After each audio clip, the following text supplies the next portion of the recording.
le thème de cet ouvrage et le contexte de sa sortie nous appelle à une réflexion, à mon avis, la plus poussée possible. D'abord, il faut louer le courage du professeur Soleiman qui prend à contre-pied la compréhension, je dirais, habituelle qu'on a bien voulu construire de l'islam. Et j'utilise le terme construire. Et ce sera mon premier point. La construction de la négativité dans l'islam n'est pas quelque chose de hasardeux. C'est quelque chose de bien précis, de bien voulu. Ça n'arrive pas par hasard. Et ceci malgré toutes les attentions que nous avons faites. On a attiré l'attention d'un média comme RFI. On leur a écrit de nombreuses fois pour leur dire l'utilisation du terme djihad ne peut pas être acceptable. Ils le savent, mais ils continuent. Donc ça veut dire qu'il y a une raison à ça. La deuxième chose que je voudrais dire, sur laquelle je veux revenir, c'est même la notion de la paix. Pour dire que si la paix a un prix, nous ne devons jamais savoir que la guerre aussi a un prix. Et malheureusement, pour nous qui sommes des spécialistes des relations internationales, nous sommes obligés de vous dire que l'activité la plus lucrative, qui rapporte le plus d'argent, c'est la guerre. C'est pas... Et nous devons regarder le monde tel qu'il est, et non tel que nous souhaitions qu'il fût. Et nous, les Africains, avons ce devoir de regarder froidement la marche du monde, pour y tirer notre propre épingle et nous y tirer nos intérêts. Nous devons arrêter d'être la courroie d'accompagnement des autres et à notre dépend. Et c'est comme ça que Mohamed Kadhafi a été tué. Parce que même au Conseil de sécurité, il y a eu des voix africaines pour le condamner. La résolution 1973 du Conseil de sécurité est une résolution scandaleuse qui aboutit à l'assassinat d'un chef d'État en fonction. Donc, mesdames, messieurs, je voudrais donc proposer deux phrases. La première, c'est de revenir sur ce que j'appelle la construction d'un islam négatif. Ce n'est pas un hasard. Ça commence avec le livre qui vient d'être cité tout à l'heure, Samuel Huntington. C'est un livre très dangereux, parce qu'il présente le monde de manière inexacte et fallacieuse. D'un côté, il y a les bons, les chrétiens et la civilisation occidentale, et de l'autre côté, le mauvais, c'est-à-dire tout ce qui n'est pas occidental. C'est une façon extrêmement dangereuse et simpliste. D'abord, il oublie le professeur Huntington, qui par ailleurs est un très bon professeur pour les États-Unis, il oublie que la nation qui a le plus grand nombre de musulmans, ni en Orient, ni au Moyen-Orient, ni en Afrique, mais bien en Indonésie. Première analyse, première erreur analytique. Pour lui, l'islam égale l'Arabie, égale l'Afrique du Nord. Ce qu'il faut. Deuxièmement, on construit une théorie de l'islam essentiellement négatif, méchant, pour une raison très simple. C'est que il y a des organismes qui ne peuvent pas fonctionner dans un monde sans guerre. Il faut bien le savoir. Leur raison d'être est là parce qu'il y a des conflits. Et quand il n'y en a pas, il faut les inventer. Il faut les créer de toutes pièces. Et qui sont les dindons de la farce? C'est nous. Qui ne comprend pas ces flux internationaux? C'est nous. À qui on présente tout ça? C'est encore nous. Et qui achète ces armes? C'est nous. L'Afrique ne fabrique pas d'armes, sauf à deux endroits. En Égypte, un tout petit peu, et en Afrique du Sud, un tout petit peu. C'est tout. 90% des armes qui circulent en Afrique viennent d'ailleurs. Et on nous les vend très cher. Vous croyez vraiment qu'on va arriver à un moment où on ne va plus vendre les armes? Ça me semble très difficile. La seule résolution qu'on attend des Nations Unies, et qui n'arrivera jamais, c'est la résolution portant l'interdiction de fabriquer des armes. On ne parle pas d'embargo, On ne parle pas de suspension. Nous disons l'interdiction de fabriquer les armes. Ça n'arrivera jamais. Sachez-le. Pourquoi? Parce que l'intérêt de la guerre, pour certaines puissances réellement homogènes, je vais dire réellement globales, est que la guerre ne s'arrête jamais. Mesdames, Messieurs, on doit lire le monde tel qu'il est. Donc nous devons prendre le contre-pied de ça et arrêter des guerres sans fin. Parce qu'il y a des guerres sans fin qui ne finiront jamais. Israël, Palestine, ça ne finira jamais. Sauf s'il est concerné en bonne conscience et on décide eux-mêmes la fin. C'est ce que j'ai dit un jour en RDC. En RDC, je leur ai dit que votre guerre ne se terminera jamais. Parce qu'il n'y a aucun intérêt à ce que ça se termine. Le diamant, le cobalt, le cuivre, tout ça, on en a besoin en le volant. Et c'est ce que fait la guerre. Donc, l'islam est présenté de manière falsifiée. Mais c'est fait de façon tout à fait volontaire. On invente en relation internationale des mots qui n'ont pas de sens. On dit groupe État islamique. En théorie des relations internationales, ça ne veut strictement rien dire. Un État ne peut pas être un groupe ne peut pas être un État. Or, on a accepté ces aberrations pour la bonne cause, c'est-à-dire pour continuer les inepties. Je répète, en théorie des relations internationales, et j'aimerais être contredit, le terme groupe État islamique est une aberration, ça ne veut rien dire. Un groupe ne peut pas être un État, un État ne peut pas être un groupe. Or, ça a été accepté dans l'analyse politique aujourd'hui. Normal, c'est grave. Voilà jusqu'où on veut aller quand on veut créer la psychose de l'islam. Et c'est la raison pour laquelle les interlocuteurs du professeur Suleiman étaient étonnés de voir le titre de son livre. Parce que dans leur, pas conscient, mais dans leur subconscient, ceci est impossible. Pourquoi?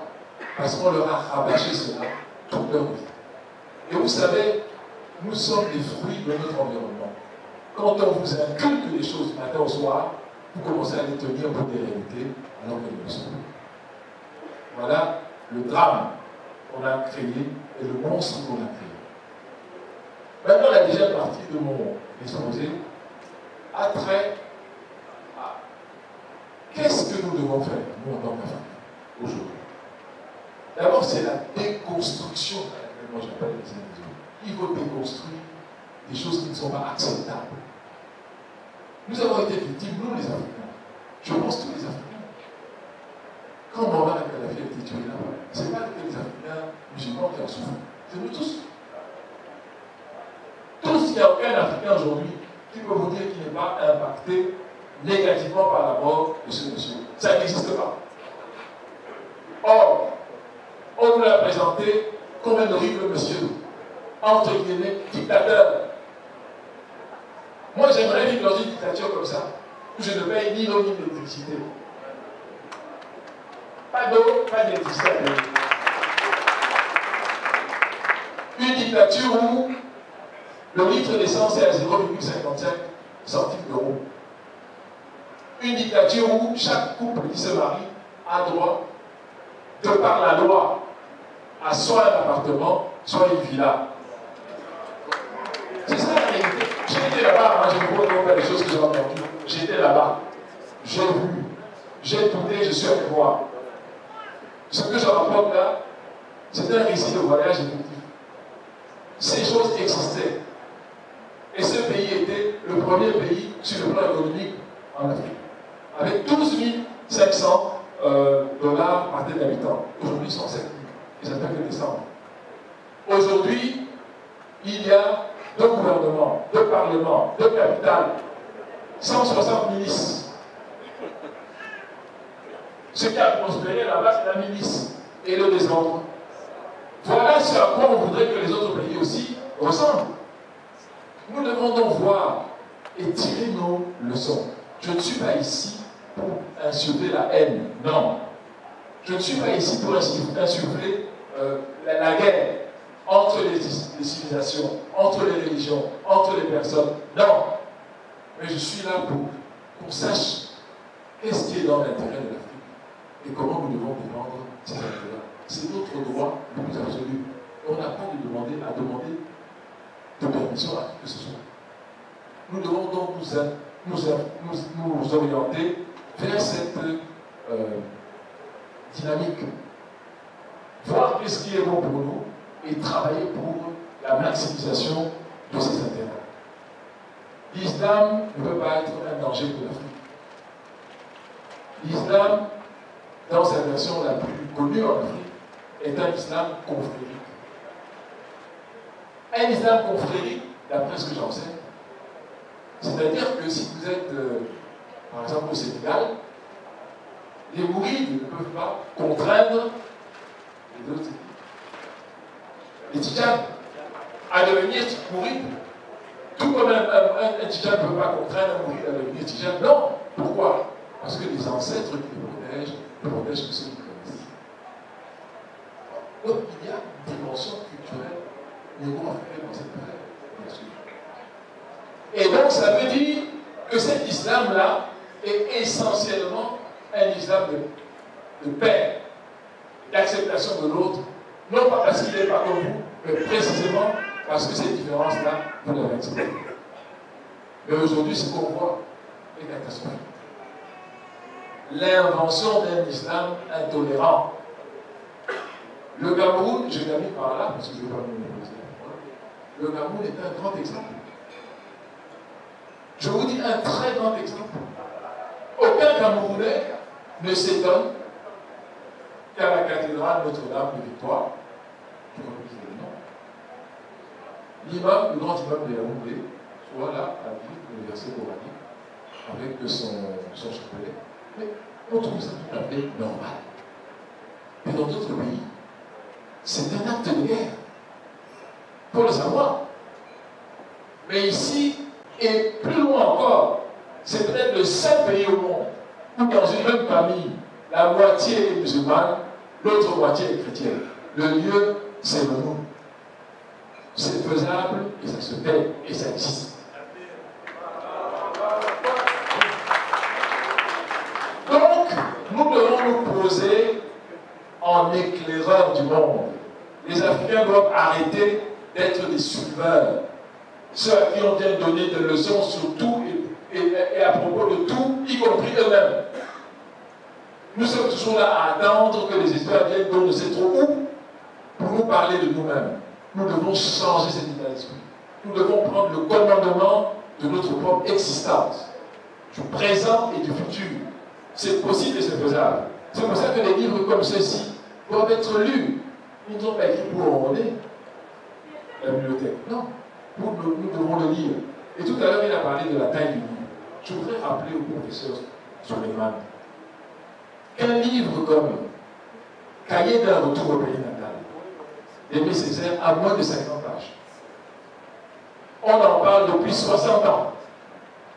Moins de 50 pages. Donc la taille n'a rien à voir avec la profondeur ou la densité de l'analyse. Rien du tout.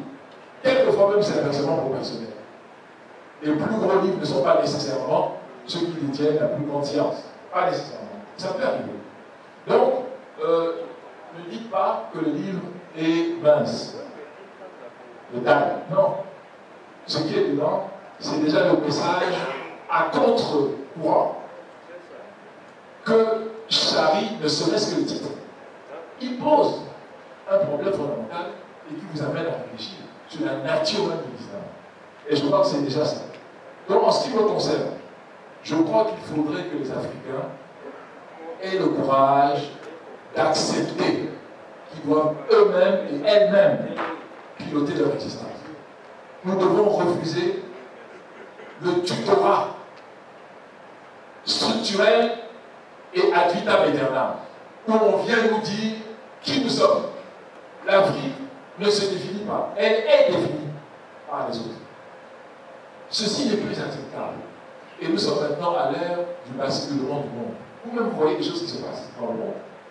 Les choses sont en train de changer. Incroyable et impensable il y a seulement 10 ans. La place de l'Afrique est une place qui est inévitablement en train de la propulser vers l'avant. qu'elle le veuille ou pas. Parce que nous avons et les ressources humaines d'un côté et les ressources matérielles de l'autre.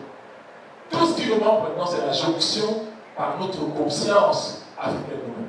Et c'est ce que nous sommes en train de faire aujourd'hui. Et c'est ce qui effraie tout le monde. Il y a des gens qui ont dit que ça ne se fera jamais, mais c'est en train de se faire. Donc, il faut que nous soyons conscients que nous sommes à un carrefour de l'histoire. Mais ce carrefour, nous devons en être les propres acteurs. C'est nous. Ce n'est plus quelqu'un qui va venir nous dire ce qu'on va faire. Je termine avec l'actualité d'aujourd'hui. La Coupe du Monde.